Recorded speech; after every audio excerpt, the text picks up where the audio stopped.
सिद्धेभ्यः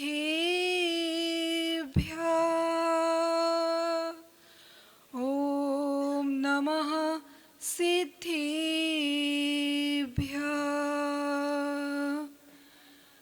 नमन अरिहंत को मेरा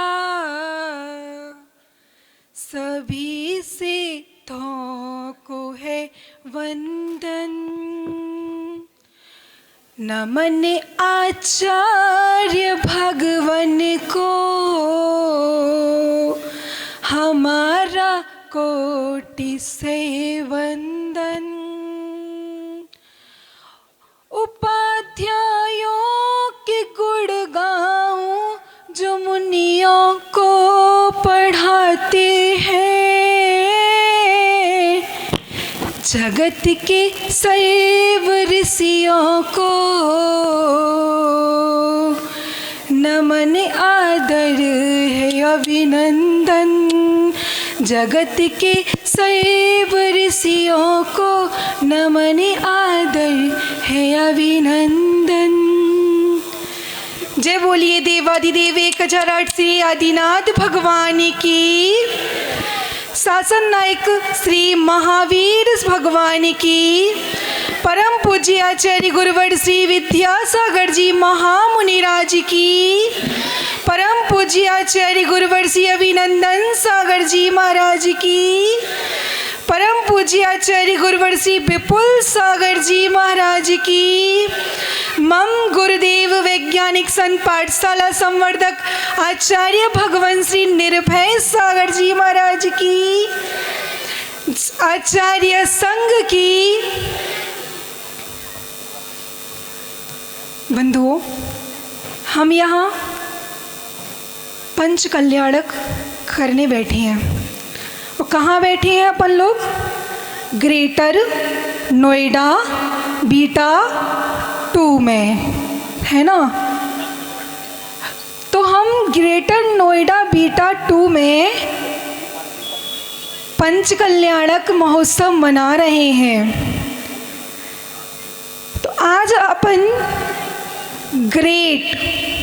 ग्रेटर और ग्रेटेस्ट कौन है इसके बारे में चर्चा करेंगे। ग्रेट कौन है? आप लोग ग्रेट हैं। आप लोग ग्रेटर भी हैं। ग्रेटर नोएडा में रह रहे हो ना, तो ग्रेटर भी हो। कैसे हो आपको मालूम है क्या? ग्रेट कैसे हो?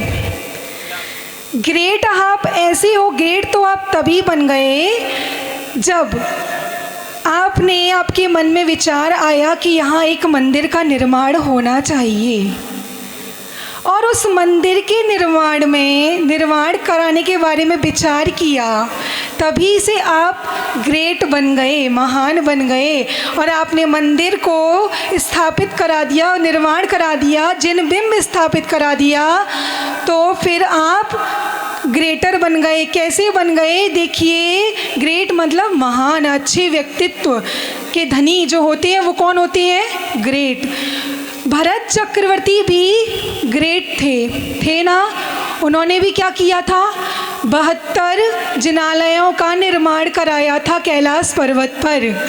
तो वो भी ग्रेट थे। उसी प्रकार आप भी ग्रेट हैं, और आप ग्रेटर भी हैं। ग्रेटर कैसे हैं? कि आपको इस पंच कल्याणक महोत्सव में ग्रेट पदों का रोल करने को मिल गया। ग्रेट पद को आपने प्राप्त कर लिया। आज गुरुजी ने बोला था प्रवचन में कि ये नकल नहीं, ये नकली नहीं, क्या है? नकल है। तो आप इतने जो एक भवतारी सौधर्म इंद्र बने, ये जो एक भवतारी हैं। भरत चक्रवर्ती जिनकी 6 खंडों के राजा हैं, ऐसे चक्रवर्ती बनने का सौभाग्य आप लोगों को प्राप्त हुआ। भगवान के माता पिता बनने का सौभाग्य प्राप्त हुआ। इसको आप एक नाटक नहीं समझना, ये रियल है, ये नकल है, और नकल से ही परमात्मा को नकल करने पर ही परमात्मा बन पाएंगे। तो आप ग्रेटर हैं, ग्रेटर कि आपको पूज्य गुरुदेव का सानिध्य मिल गया, इसलिए भी आप ग्रेटर हैं। क्योंकि पंच कल्याणक आचार्य मुनियों उपाध्यायों के द्वारा ही संपन्न किए जाते हैं। मुनियों का अगर आपको सानिध्य मिलता तो अच्छी बात है, उपाध्याय का सानिध्य मिलता तो उससे और अच्छी बात है, लेकिन यहाँ तो आपको आचार्य संघ का, पूज्य गुरुदेव का और इतने निमित्त ज्ञानी गुरुदेव का आपको सानिध्य मिला, इसलिए आप ग्रेटर हैं। और ग्रेटेस्ट कब बनेंगे? ग्रेटेस्ट बन सकता है कोई क्या इस सभा में बैठा हुआ? ग्रेटेस्ट तब बनना होगा जब पूज्य गुरुदेव के चरणों में आकर के खुद को समर्पित कर दोगे, तो आप ग्रेटेस्ट भी बन जाओगे। तो ये तो आप ग्रेटर थे, ग्रेटर हुए, ग्रेट हुए और ग्रेटेस्ट हुए। अब अपनी लाइफ को कैसे ग्रेट बनाएं, कैसे ग्रेटर बनाएं और कैसे ग्रेटेस्ट बनाएं? आप लोगों को समझ में आ रहा है ना मैं जो बोल रही हूँ? तो ग्रेट कैसे बनाएं अपनी लाइफ को? एक बार अपनी लाइफ में जो भी कोई भी परेशानी आए तो उसको, लाइफ को कैसे जिए? एक बार की घटना है कि एक गुरु और एक शिष्य विहार कर रहे थे, जंगल की ओर जा रहे थे, और क्या होता है कि वो जाते जाते थक जाते हैं और थकते हुए एक पेड़ के नीचे विश्राम के लिए बैठ जाते हैं। तभी गुरु और शिष्य दोनों को प्यास लगती है और वो गुरु शिष्य से बोलता है, बेटा जाओ जाओ मेरे लिए पानी लेके आओ। शिष्य भी चला जाता, क्योंकि शिष्य को भी प्यास लगती है, गुरु आज्ञा थी, तो वो चला जाता है। और पास में ही नदी थी, तो नदी में जब पानी भरने के लिए जाता है तो क्या देखता है कि पानी तो बहुत गंदा है, नदी का क्या है, पानी तो बहुत गंदा है। तभी वो शिष्य वहाँ से वापस लौट आता है और गुरुजी के पास चला जाता है। गुरु पूछती है, क्या हुआ बेटे, तुम पानी लेके नहीं आए?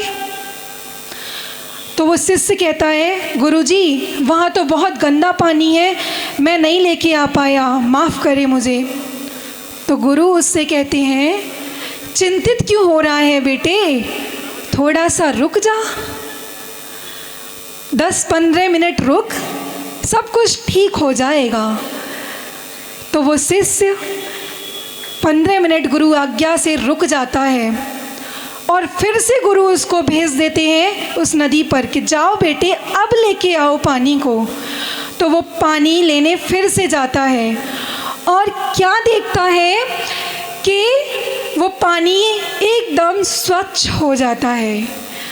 तो वो शिष्य सोचता है कि ऐसा क्या हुआ, ऐसा पूज्य गुरुदेव ने क्या किया, कोई चमत्कार कर दिया क्या, कोई शक्ति का प्रयोग कर लिया क्या कि ये पानी स्वच्छ हो गया?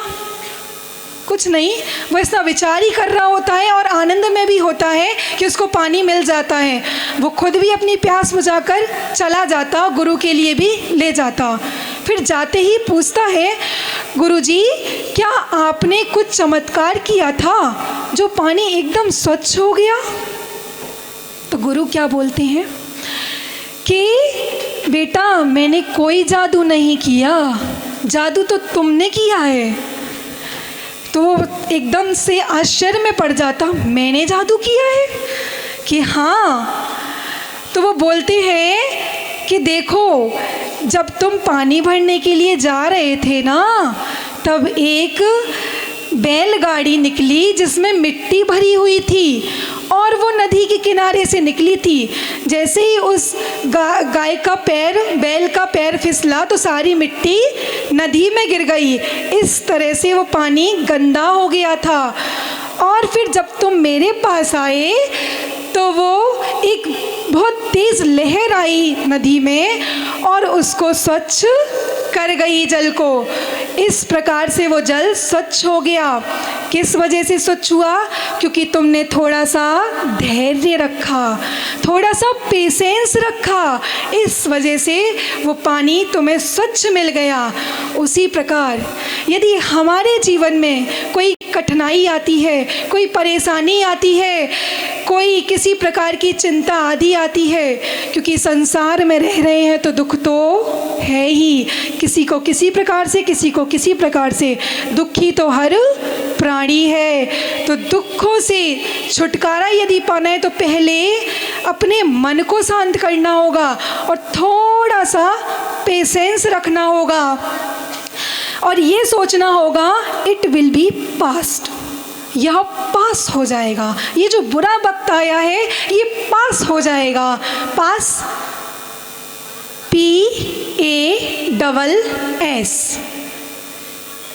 PASS बनाना पास।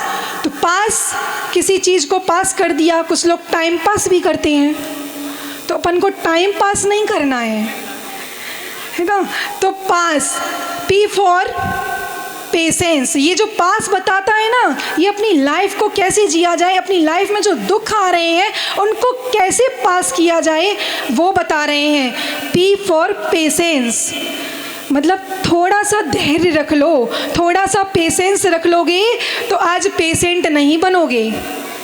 आज क्या हो रहा है, पेशेंस की कमी है, पेशेंस नहीं रख रहे इसीलिए पेशेंट बने हुए हैं। कोई ब्लड प्रेशर उसका हाई है तो पेशेंट बना है, कम है तो पेशेंट बना है, शुगर बढ़ गई है तो पेशेंट बना है। तो अपने को क्या करना है, कोई भी चिंता है, कोई भी दुख है तो बस सिर्फ क्या सोचना, इट विल बी पास्ट, यह पास हो जाएगा, यह गुजर जाएगा, यह निकल जाएगा। तो थोड़ा सा पेशेंस रख कर के ऐसा विचार करें। A for active. एक्टिव मतलब अपने कर्तव्यों में एक्टिव रहें। दुख आ रहे हैं, तकलीफ आ रही है, ठीक है, लेकिन उसको पेशेंस के साथ पास करने की सोचो और फिर उस अपने कार्यों में, अपने कर्तव्यों में जो परिवार के प्रति दायित्व हैं, जो परिवार के प्रति कर्तव्य हैं, उनके प्रति उनको निभाओ। अपने श्रावक के जो कर्तव्य है, श्रावक के इस कर्तव्य आप सभी लोग जानते ही हैं, देव पूजा, गुरु उपासना, स्वाध्याय, संयम, तप, ध्यान। तो ये संयम और तप, दान, ये 6 प्रकार के जो आवश्यक हैं श्रावक के, उनके प्रति एक्टिव रहना। मंदिर है आपके पास में तो मंदिर के लिए एक्टिव रहना। घंटी बजी और तुरंत एक्टिव हो गए। जिस प्रकार से मोबाइल की घंटी बजती है, आप कोई भी कार्य कर रहे हो, चाहे आप एक दूसरे रसोई में बैठे हुए या भोजन कर रहे हैं और आपका मोबाइल दूसरे कमरे में बज रहा है, तो आप कैसे एक्टिव हो जाते हैं उसको उठाने के लिए कि किसका फ़ोन आ रहा। आधी रोटी मुंह में, एक गिलास मुंह में और एक गिलास हाथ में रहता है तो भी उसको छोड़ करके चले जाते और पहले क्या करते, फ़ोन को रिसीव करते। इसी प्रकार से मंदिर में जब भी भगवान की अभिषेक की घंटी बजती है तो एक्टिव हो जाओ कि घंटी बज रही है, अभिषेक हो रहा है। इस प्रकार से अपने कर्तव्यों में एक्टिव रहिए और अपनी सोच में एक्टिव रहिए। हमेशा सकारात्मक सोच रखिए। किसी ने कुछ भी गलत कर दिया तो ये ना सोचें कि उसने हमारे साथ ऐसा क्यों किया, उसकी वजह से मेरे साथ ऐसा हो गया। ये ना सोच करके अपने कर्मोदय के बारे में सोचिए कि मैंने उसके साथ कभी ना कभी बुरा किया होगा, इसी प्रकार मेरे साथ ऐसा हो रहा है। तो अपने कर्तव्यों के प्रति एक्टिव रहिए। S for satisfaction. सेटिस्फैक्शन अर्थात संतोष।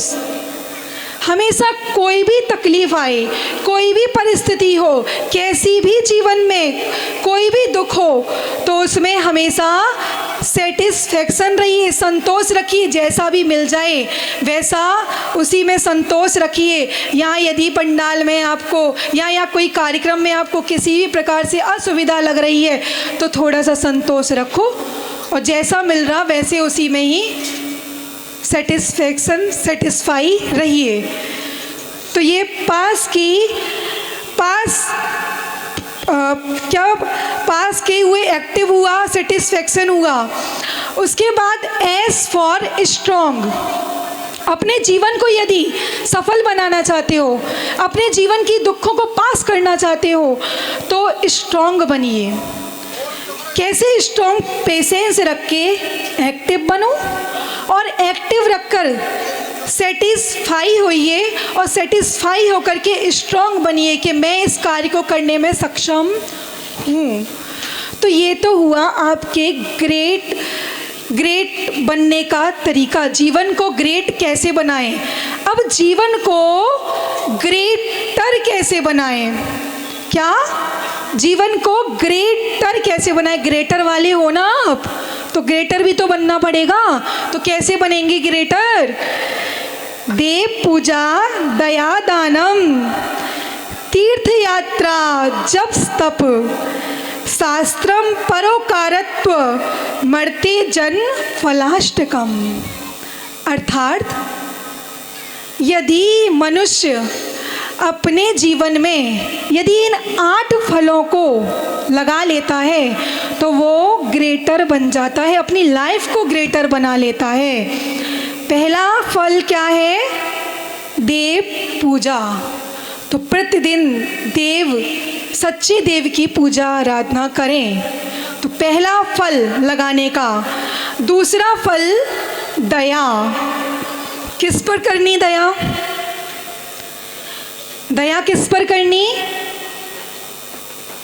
प्राणी मात्र पर दया करना। दया कैसे करना?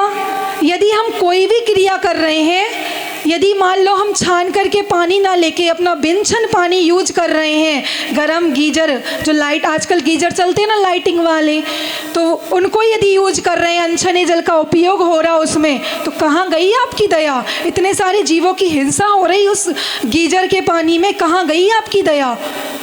तो दया छोटे छोटे जीवों पर भी करें और बड़े बड़े जीवों पर भी करें। अपने साथ के घर परिवार के यदि कोई दुखी प्राणी है, कोई तकलीफ़ में प्राणी है, कोई भी आपके माता पिता, कोई भी बुजुर्ग आपकी तकलीफ़ है, उनको शारीरिक मानसिक किसी प्रकार की, तो उस पर दया करें।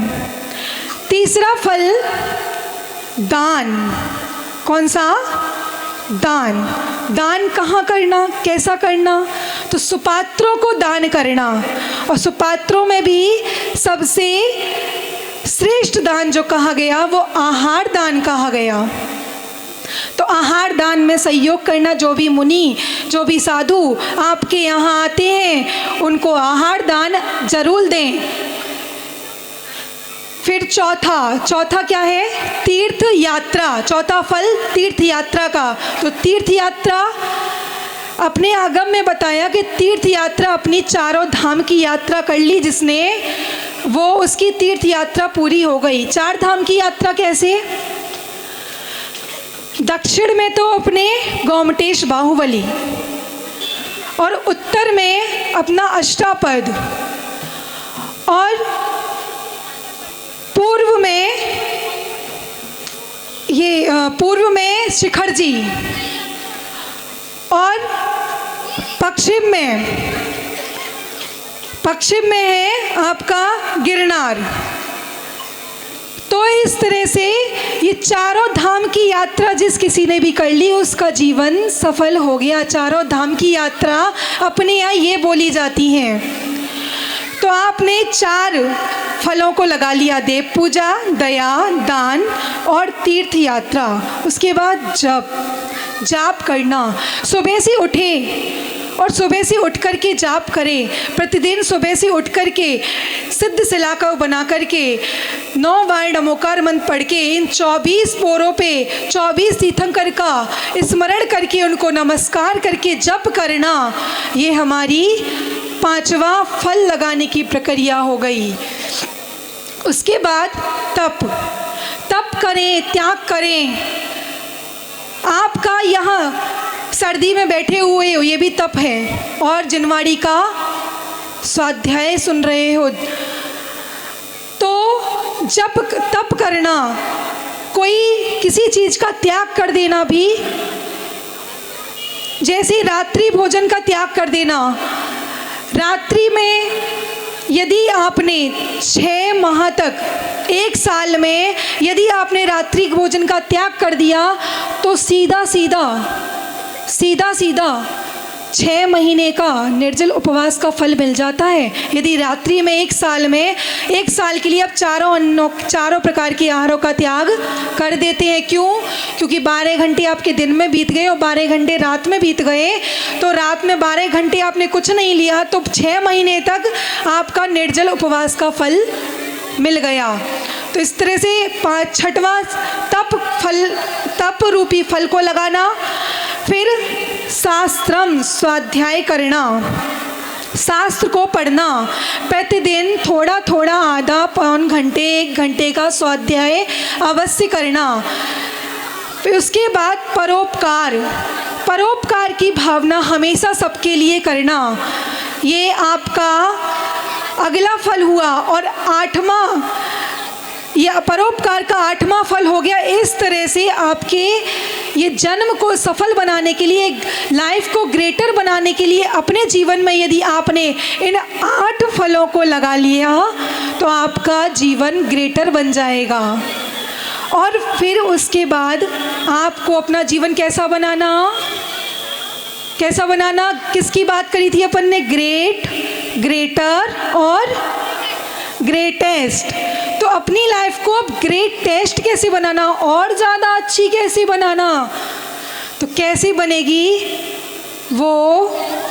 संयम के मार्ग पर बढ़ करके अपनी आत्मा का कल्याण कर लेना, तो वो आपके जीवन को ग्रेटेस्ट बना देगा। तो ग्रेटेस्ट पूज्य गुरुदेव का आपके नगर में प्रवेश हुआ है, आपके नगर में सानिध्य मिला है। उनके चरणों में आकर के यदि ये खुद को समर्पित कर दिया तो आपका जीवन ग्रेटेस्ट बन जाएगा। आपको गुरुदेव का, आप लोग समझ नहीं रहे हो कि पूज्य गुरुदेव की कितने अतिशय हैं। मैं कुछ छोटी कुछ घटनाएं बताती हूँ कि गुरुदेव की कैसी घटनाएं, कैसे अतिशय हैं उनके। एक बार क्या हुआ था कि आगरा जिले के एक बरहन गांव में एक बच्चे को, एक अजैन बच्चा था, वो बहुत टाइम से बहुत ज़्यादा दुखी था। उसके घर वाले बहुत दुखी थे। किस वजह से? क्योंकि वो पैरालाइसिस था, उसके दोनों पैर काम नहीं करते थे। लेकिन पूज्य गुरुदेव उस रास्ते से निकले और उस बच्चे ने उस भावनाओं से, पता नहीं किस भावों से पूज्य गुरुदेव के चरणों में नमोस्तु किया। और उन्होंने जैसे ही उसके ऊपर अपनी पिछी रखी तो कुछ दिनों बाद ही वो अपने पैरों पे खड़ा हो गया।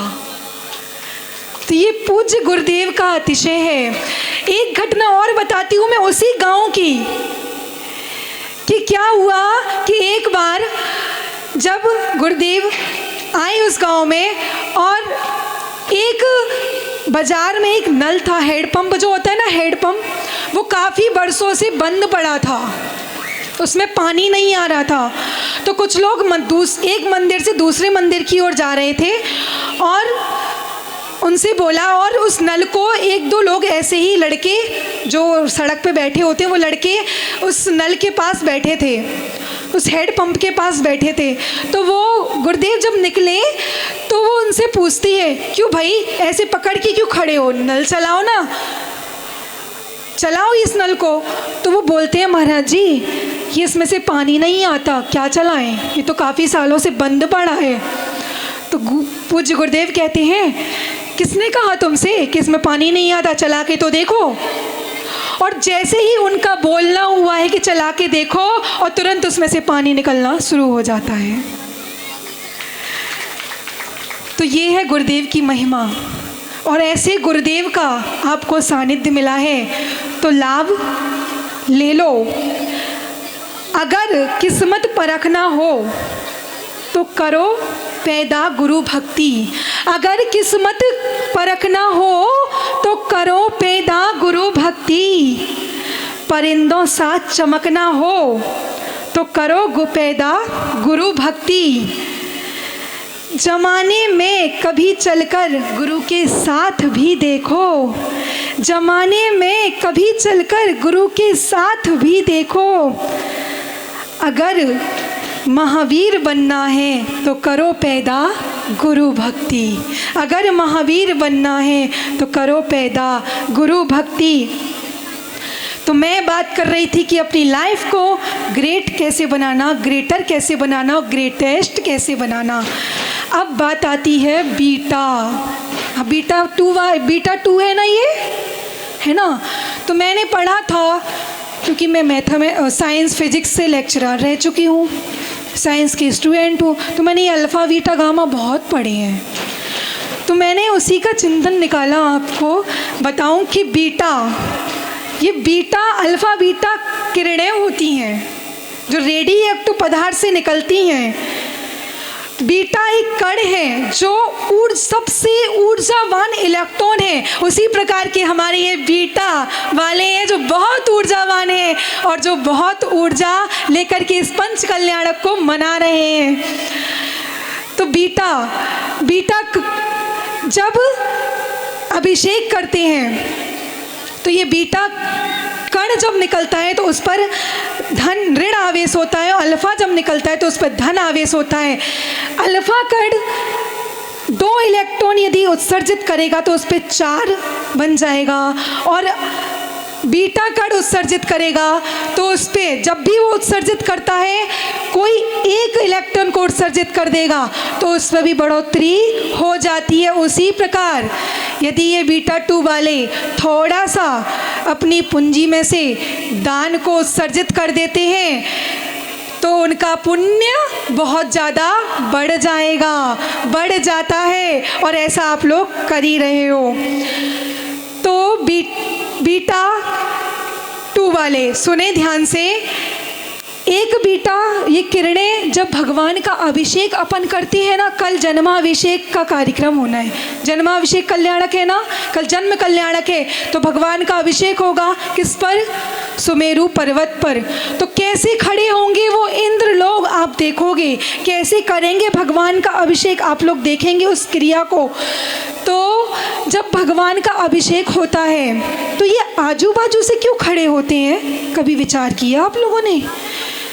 ये सामने खड़े होके भी तो देख सकते हैं। आप लोग सोचोगे, आप लोग ये कहना चाहोगे कि नहीं दीदी इसका तो सीधा सीधा है सेंस कि लोग सामने वालों को दिख जाए इसलिए हम साइड से खड़े होते हैं। ये तो है ही, लेकिन इसका साइंटिफिक रीजन क्या है वो मैं आपको बता रही हूँ कि भगवान की अभिषेक करते समय आजू बाजू क्यों खड़े होते हैं। जब भगवान की प्रतिमा को रखा जाता है अभिषेक करने के लिए तो उसके साथ एक यंत्र को रखा जाता ना यंत्र को, तो उस पर जब जल की धारा डाली जाती है तो रेडियो एक्टिव पदार्थ बनता है, और उस रेडियो एक्टिव पदार्थ से अल्फा बीटा गामा किरणें निकलती हैं। अल्फा और गामा किरणें तो झुक जाती हैं और वो सीधे से ऐसे निकल जाती हैं, लेकिन बीटा किरण बहुत ऊर्जावान होती है, बहुत शक्तिशाली होती है और बहुत नेगेटिव चार्ज वाली भी होती है, तो इसलिए वो सीधी निकलती है। इस कारण से वो नेगेटिव ऊर्जा हमारे अंदर प्रवेश ना करे, इसलिए हम आजू बाजू हो जाते हैं। ठीक है, तो इस कारण से हम अभिषेक को आजू बाजू से देखा करते हैं। तो बीटा 2 वाले ये हमेशा याद रखें कि अभिषेक को ऐसे क्यों साइड से देखते हैं, करते हैं। तो अल्फ़ा बीटा गामा की बात अपने की, मैं कुछ पंक्तियों से अपनी वाणी को विराम दूंगी, क्योंकि अपन ने जीवन को अच्छा बनाने की बात करी है, जीवन को ग्रेट बनाने की बात करी है, खुद को ग्रेट बनाने की बात करी है, ग्रेटर बनाने की बात करी है और ग्रेटेस्ट बनाने की बात करी है। तो सुनिएगा, मानव जीवन में कितने भी प्रयत्न कर लो, मानव जीवन में कितने भी प्रयत्न कर लो, अंधेरे में छाया बुढ़ापे में काया। क्या बोला? अंधेरे में छाया और बुढ़ापे में काया, और अंत में माया किसी के साथ नहीं देती। और कर्म करो तो फल मिलता है, कर्म कर्म करो तो फल मिलता है, आज नहीं तो कल मिलता है। जितना गहरा अधिक होगा कुआं, जितना गहरा अधिक होगा कुआं, उतना मीठा जल मिलता है। और जीवन के हर कठिन प्रश्न का, जीवन के हर कठिन प्रश्न का जीवन से ही हल मिलता है, जीवन से ही हल मिलता है। जय बोलिए आचार्य भगवंत सिंह निर्भय सागर जी महाराज की।